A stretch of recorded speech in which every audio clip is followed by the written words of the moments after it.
अस्सलाम वालेकुम भाई यार, क्या हाल है सारे लोगों का। अज का जो मेरा व्लॉग है जी, उस पर मैं तो सारे लोगों को दसांगा कि जो शाम के टाइम जो साडा देसी माल मवेशी होंदा है, जो अस टाके मारे दा होंदा जी, वो फिर शाम के टाइम आंदा है। लेकिन वो आके ते सब तो पहले साढ़े अपने किलियां ते नहीं आंदा, क्योंकि वो आंदा ते आके ते कित्थे रुकदा, कित्थे वो आंदा आके चढ़दा है।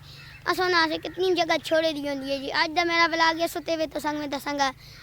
ते वीडियो शुरू करने तो पहले कदे तुसां ने हुण तो नहीं मेरे चैनल ने सबसक्राइब नहीं किया तो ज़रूर सबसक्राइब कर, ताकि आने जितनी नवी वीडियो तुसां दे नोटिफिकेशन में आ जुलन। तो वीडियो शुरू करने हैं। तुसें पिछे एक कार बने तो देख सकते हो, एक कार लुगी जगह ते बने दे, ये नाल तलैर दी दी इसते कारी दी।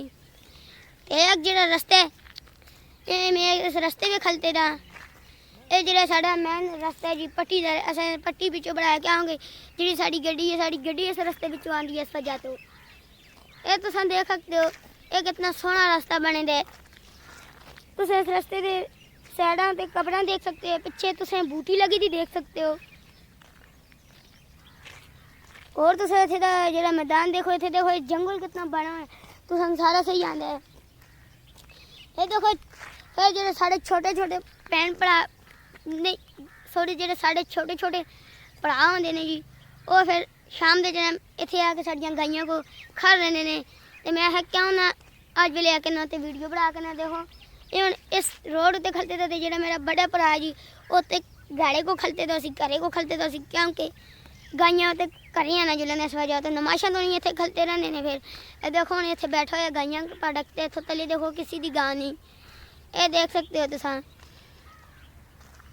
ये पीछे एक कार है जी, इसे भी इस बंदे को भी जान सनी जिन्हें दीपन जी गाइयाँ ने। ये पीछे देखो नाल ही साढ़े गुआढ़ियां की बकरी भी तुम देख सकते हो। ये देखो ना साढ़े गुआढ़ियां की बकरी कितनी जरा ना तकड़ी बकरी है साढ़े गुआढ़ियां की भी।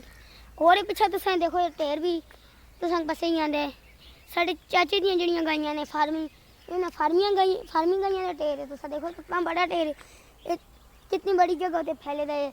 इसने जो पारे जो बूटे लगे थे, इस बूटिया में सुका चढ़ा पाने जो सड़ियाँ गई होंगे वो वाला सही होंगे। ये वाला जो भोंग गर्म होंगे जिस वजह तो बूटे जो ने सड़ जाते हैं।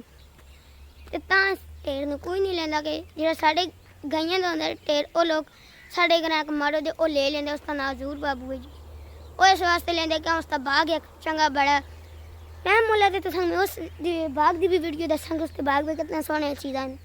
इतने भी देखो, इतने भी एक पहले बाग है, लेकिन हूँ सफेदा ने इतने हम बूटी खिल गई, सिर्फ सफेदा खिले इस इन्हें कारा लेने लाए थे। सारा जो सारा साढ़ा गुआढ़ साढ़े सारा साढ़ा माहौल है जी। और फिर जो ये तो देखो साड़ी गड्डी का रास्ता तो कितना खराब होता है, बारिश लगती है तो पानी कितना आ जुलता है। तो इस वजह तो देखो इतने रास्ता कितना खराब रहा हर वेले।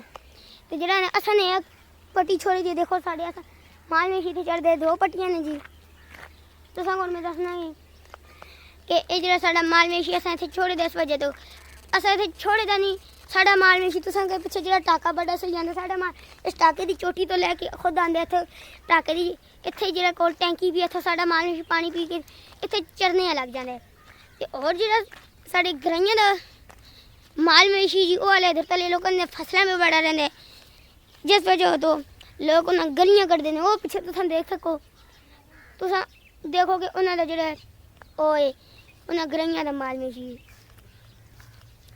तो उन्होंने अपने माल मेशी डराने साढ़े जो चाचा ने माल मेशी उन्होंने जी। ये देखो ये हूँ इतने पहले तलैर इतने भी अस जो रहे मकई राई दी, मकई खत्म हो गई तो असें इतने जो आखा क्या उन्हें गाइयाँ चढ़ाना। तो पिछले गाइयाँ साड़ियाँ गाइयाँ देखा को, देखो कितनी ज़्यादा गाइयाँ ने।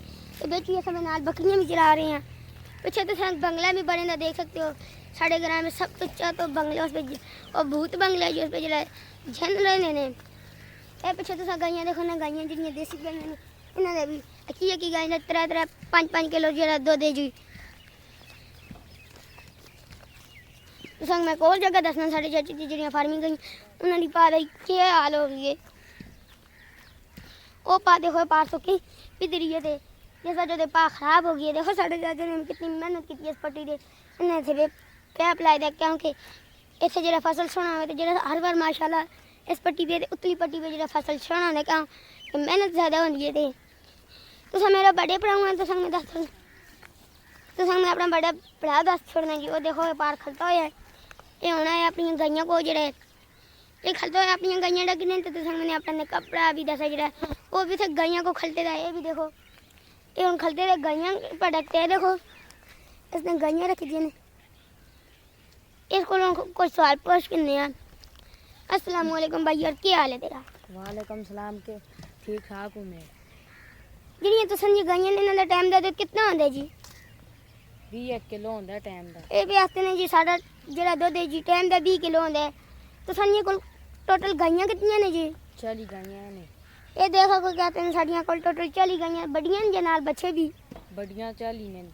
आए आते ने बड़ियां 40 नाल बच्चे भी आने। ते सिर्फ तो सब गाइयां ही ने या और भी कुछ है जी? बकरियां भी हैं ने, मंजियां भी हैं। ये आते ने बकरियां मंजियां भी हैं, लेकिन वो जेड़ियां इत्थे नहीं चलदियां क्योंकि वो घर होंदियां ने।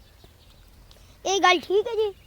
आओ जी ये जेड़े नाग ने ले रहे ना चलो टाइम हुन दुध कटसा डिग्री दी बांग मिल ये सी देखो- तां ना नेड़े ते आंदे दे। इन्हां ने तां जेड़े ये वाले सारे इन्हां तलो दुध करदे ने, इन्हां तां इन्हां ने नेड़े ते आंदे दे। ये देखो ये इत्थे खलते होए ने। ते तुस इन्हां दी तार सुबह किस टाइम चोंदे हो? सुबह 5 बजे। आते ने ऐसा सुबह 5 बजे नमाज पढ़ के चोंदे हो जी?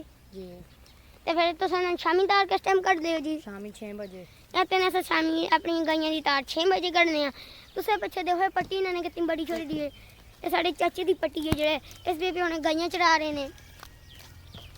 पहले जेड़ा राह साढ़े ज्यादा जदों बाहर दे मुल्क होंदा है ते पहले जेड़ा इस पट्टी पिछे साड़ी गड्डी दा राह लगदा है। ये जेड़ी चढ़ाई है ते इत्थों साड़ी गड्डी दा राह है वो इत्थों देखो इत्थों लेकिन हुण जेड़ा साढ़े चाचे पट्टी राही है ते इस वजह तो असन राह उत्थों बन गया। ते चले भाई यार बहुत जल्द मिलसां ते वीडियो ते नवें व्लॉग ना तां तो खुदा हाफिज़।